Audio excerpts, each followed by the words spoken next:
joy fills the heart of every right-thinking man at the thought of his great-grandchildren will never know them.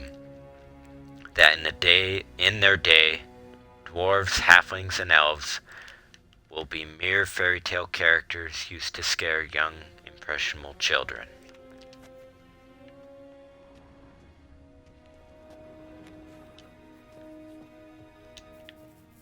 Be so kind and do not disturb. A shame I have no time. Geralt, that tunic, you look positively smashing. Dying to take it off. I'd consider that a proposition under different circumstances. One I might even take you up on.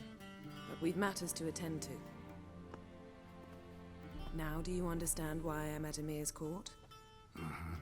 And seems we're in the same boat now.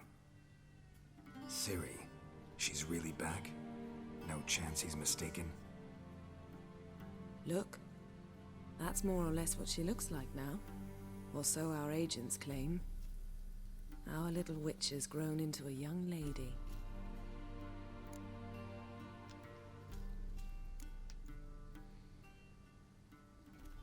How about that? She's grown up.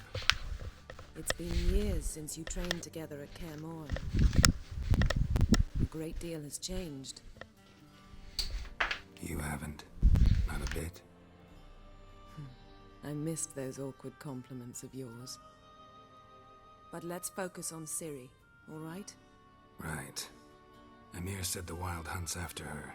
I'd find that hard to believe before what happened yesterday. How did they track us down? Because of me. You see, I've spent months searching for Ciri, using locating spells, haruspicy, geomancy, anything, really. I knew the Wild Hunt might sense it, perhaps even find me, but I thought I'd tricked them. Well, guess you were wrong. I've sensed them on my trail, hunting me, for some time. If not for you and Emir's soldiers, they'd have gotten what they were after. I can't risk another encounter like that. It's time to put away the magic, turn to more traditional methods. To the best tracker I know. You must find her, Geralt. Before the Wild Hunt does. The Wild Hunt? What could it want from Ciri? I've no clue, Geralt. Might have written them to ask, but I don't have their address. I know as much as you do. It must be about her blood. Her gift. As for what the Hunt wishes to do with that gift, I'd prefer not to think about it, really. So where's Ciri been seen, exactly? In two places. Velen and Novigrad. The trail in Velen is most promising. You should make that your first stop. Ask for a merchant named Hendrik at the inn at the crossroads. One of the Emperor's agents. He should get in touch with you. That's it? No passwords, secret handshakes? None. Sorry to spoil your fun. Your boyhood fantasies about the crafts of the trade. All we have in Novigrad are unconfirmed reports, rumors.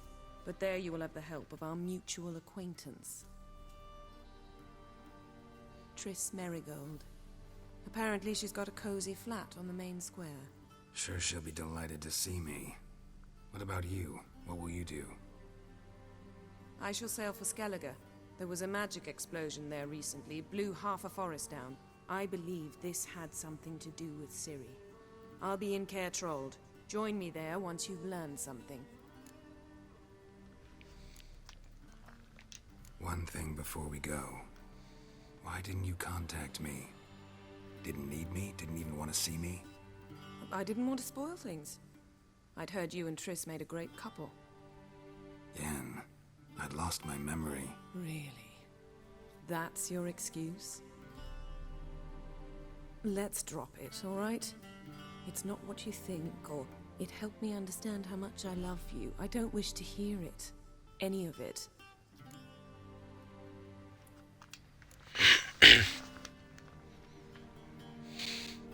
Guess this means we need to split up again. Not my preference, but I understand. Clock's ticking. It is indeed. So why don't I teleport you to Velen, get you there at once? Not gonna happen. I'll go on horseback as soon as I can get changed. Have it your way? Oh, and you really look quite dashing in black velvet. Think so? Maybe I can have some of my armor lined with it. Good luck, Yen. Same to you. And if you wish to learn what's happened in the world while you and Vesemir roamed the wilderness, talk to Ambassador Varatra. That's him over there. And Geralt, I know it's wartime, but try not to be a hero, all right? Just check those leads and come back to me, in one piece. I shall be waiting.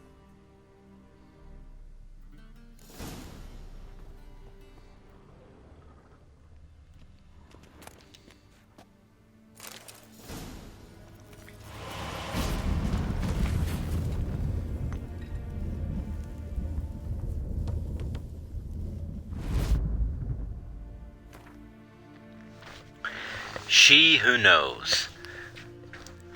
Folks say they were four at first. The mother, She Who Knows, the Lady of the Wood, came here from a faraway land, and since she suffered terribly from loneliness, she made 3 daughters out of dirt and water. A long, long time ago, the mother was sole ruler of all Velen. Her daughters brought her the people's request and served as her voice. Each spring, sacrifices of grain, animals and men were made to the Lady of the Wood, and on her special night. Yet as the years passed, the Lady of the Wood slipped deeper and deeper into madness. Her madness eventually spread over the land. Men took to abandoning their homes and setting out into the bog, where they became food for beasts. Before long, Velen was drowning in blood. The daughters saw their land nearing the destruction and took it upon themselves to save it. When the spring came once more, and with it night of sacrifices, they killed their mother and buried her in the bog. Her blood watered the oak atop Ard Sirben. And from then on, the tree grew wholesome and hardy fruit for the people. As for the lady's immortal soul, it refused to leave its beloved land, and so the sisters imprisoned it. To this day, it lies trapped beneath the whispering hillock, where it thrashes about in powerless rage.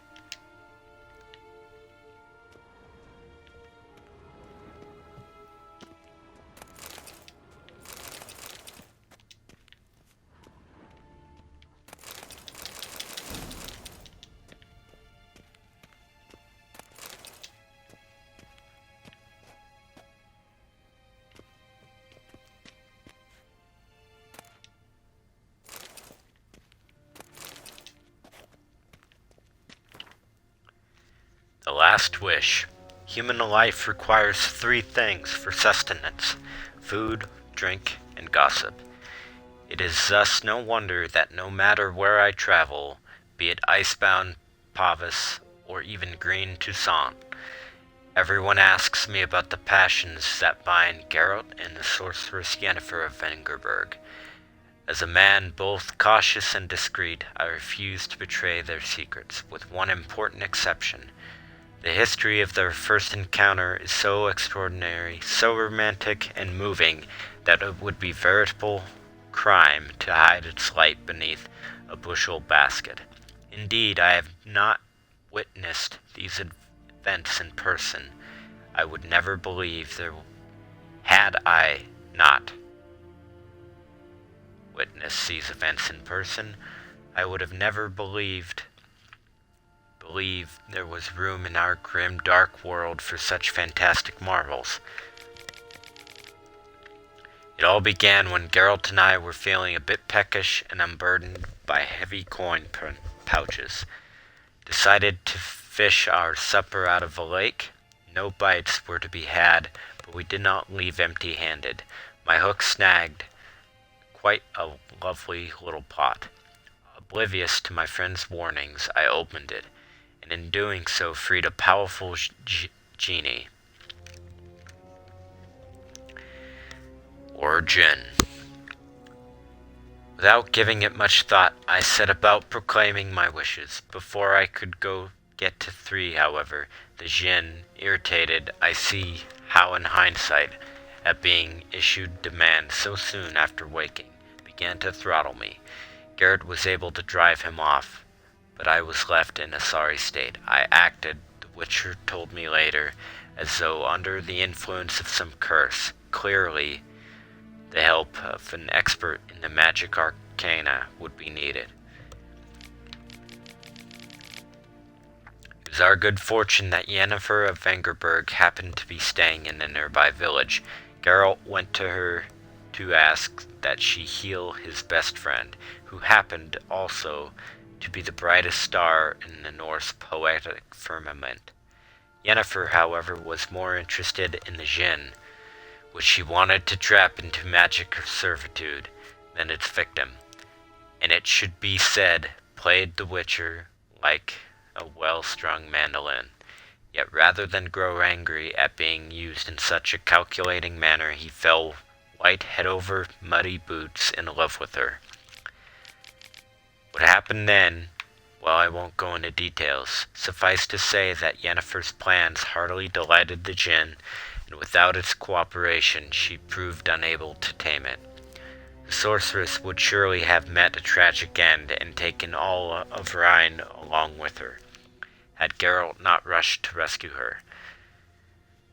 For once he did not need to draw either of his blades to send the Jinn packing. He had but to pronounce the third and final wish. He could have asked for anything, wealth, fame, power, but instead he asked the Jinn to bind his fate to that of the arrogant yet intriguing sorceress of Vengerberg. Julian Alfred Pontgratz, Viscount of Lentenhove, born 1232, award-winning poet, playwright, and troubadour, frequent performer at the courts of Niedamar, Vizimir, Venslav, and many other nobles and notables, alumnus of Oxenford Academy.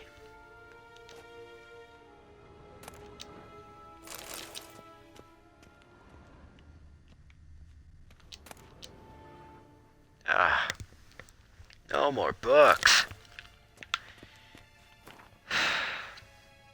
The collected verse of Gonzalo de Versade. Love. To love is to build a house of cards or play a game of chess. But one wrong word or ill-thought move, and you must start it all afresh. Tide. Whenever I watch the tide recede, cold coils of fear grip round my heart. Will the seas sneak back, calm and sure, in the dark of night, as they have before? Or will they stay on distant shores, leaving crushed shells and washed-up dreams, as memory of surfs of yore?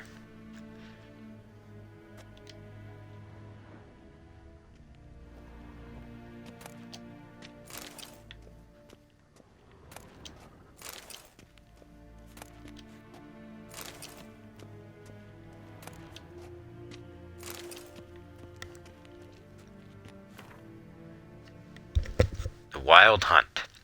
From farmers and herdsmen, milkmaids to midwives, all the common folk of the continent whisper, sharing tales of a wraithly procession pounding across the sky. The Wild Hunt, they call it. Winds and gate storms and blizzards arise when it is sighted, and all grows cold. Though the sun shone bright moments before, some remember only the cold from the shock of the encounter, and claim the riders come always in winter. But nay, it is not so. The hunt brings its own ice. Death and war gallop in its wake, or so the superstition goes, yet evil enough is the hunt itself. It takes folks captive, youths most often, in the prime of their wilding years. With 10 to 20 summers behind them, the hunt rushes in and they disappear, only to return long years later with no memory of what passed in the time between.